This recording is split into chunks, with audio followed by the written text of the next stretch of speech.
कई दफ़ा हम चीज़ें उनके रेगुलर यूज़ के हिसाब से ख़रीद कर लाते हैं, लेकिन इस बात से अनअवेयर होते हैं कि इसी चीज़ से हमारे और बहुत सारे छोटे छोटे प्रॉब्लम्स का आसान और प्रैक्टिकल सलूशन हमें मिल सकता है और हमारी लाइफ ईजी हो सकती है।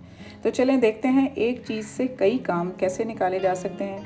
वीडियो अगर पसंद आ जाए तो लाइक और शेयर ज़रूर कर दें और सब्सक्राइब भी कर दें। So without skipping let's watch the video.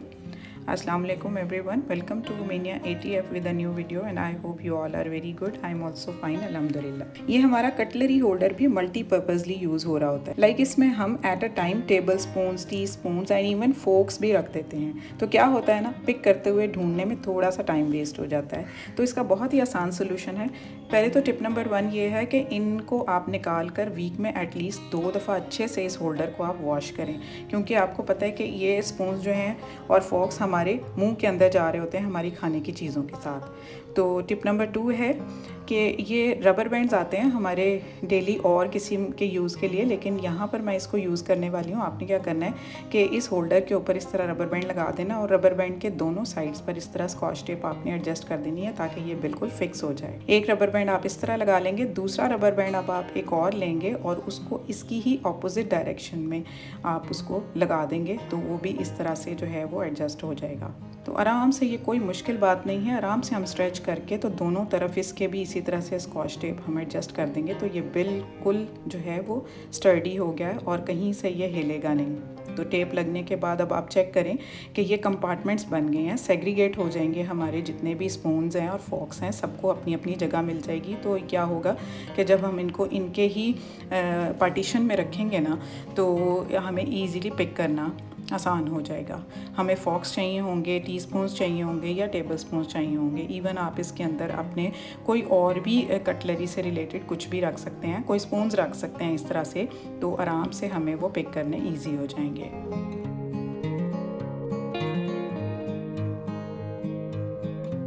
I hope आपको ये आइडिया पसंद आया होगा।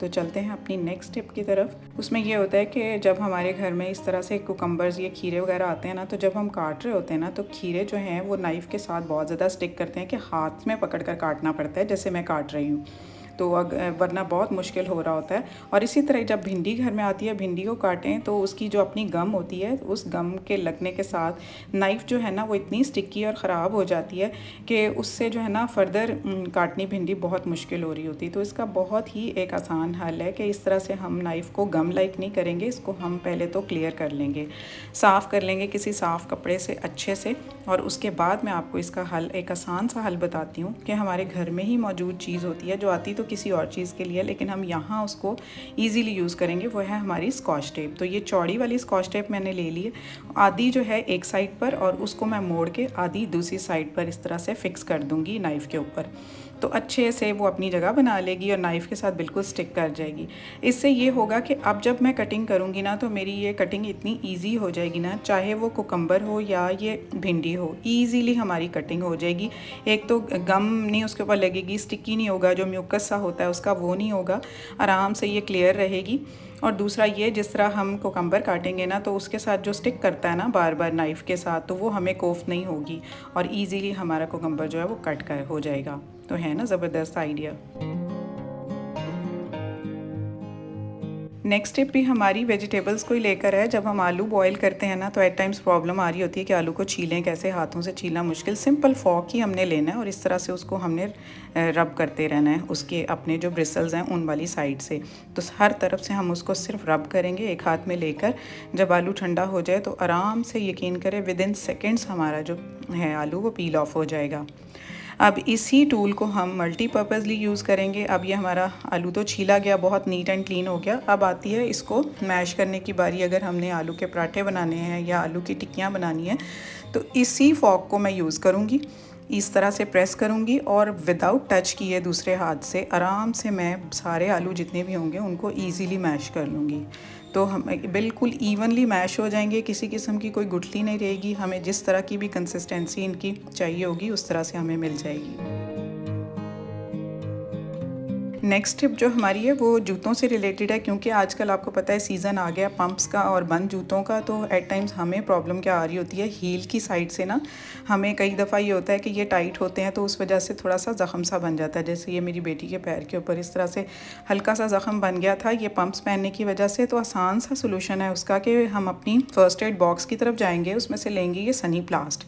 सिंपली हमने क्या करना है कि इसकी जो पीछे की तरफ को टेप लगी होती है उसको दोनों साइडों से हमने रिमूव कर लेना है इस तरह से। और रिमूव करने के बाद जो हमारा अफेक्टेड एरिया ना, अच्छा अगर आपको ज़ख़म हुआ भी है या नहीं भी, आप पंप्स पहनते हुए या कोई भी बंद जूते पहनते वक्त ना आप प्रिकॉशनरी आप ये लगा लें कि अगर आपको ज़ख़म नहीं भी हुआ ना तो आप ये लगा कर पहने तो आप यकीन करें कि बिल्कुल ये सिक्योर एंड सेफ़ हो जाएगा। और समटाइम्स ऐसे होता है कि इसकी वजह से ना हमारा जूता भी पहनना आसान हो रहा होता है। देखें ये इस तरह मूव करेंगे ना तो जूता ईजीली हमारा पैर जो है वो जूते के अंदर भी चला जाता है। तो ये फिर इस तरह डुअल इसका हमें फ़ायदा हो जाता है। तो इस तरह से हम अपना पैर मूव करेंगे तो हमें कोई प्रॉब्लम नहीं आएगी और हमें कोई ज़ख़म नहीं होगा। नेक्स्ट टिप हमारी भी जूतों से ही रिलेटेड है। समटाइम्स ऐसे होता है जब हम पंप्स पिछले साल के निकालते हैं ना तो वो इतने अच्छे हमें पसंद आ रहे होते हैं कि हम उनको काफ़ी पहनते हैं। तो इस तरह से जो है ना नीचे से ये फ्लैट हो जाते हैं, इनका जो होता है ना कोर्स एरिया वो बिल्कुल फ्लैट हो जाता है, जिसकी वजह से हमारे ना फिर पैर फिसलने का हमें काफ़ी डर लगा होता है कि किसी सरफेस पर, ग्लॉसी सरफेस पर ना, किसी टाइल्स वाले सरफेस पर हमारा पैर कहीं फिसल ना जाए। तो इस चीज़ से बचने के लिए हमें क्या करना चाहिए कि इस तरह से यूहू तो घर में होती है, UHU जो बच्चों की स्टेशनरी में आती है, तो उसको हम इस पर्पज़ के लिए यूज़ करके इस तरह रैंडम सा डिज़ाइन बना लेंगे और उसको ड्राई होने देंगे। तो ड्राई होकर ना ये कोर्स बन जाएगा, सरफेस खुरदरा बन जाएगा, तो जिसकी वजह से हमारे पैर की ग्रिप अच्छी हो जाएगी और ग्लॉसी सरफेस पर, टाइल्स पर हमारा पैर फिसलेगा नहीं।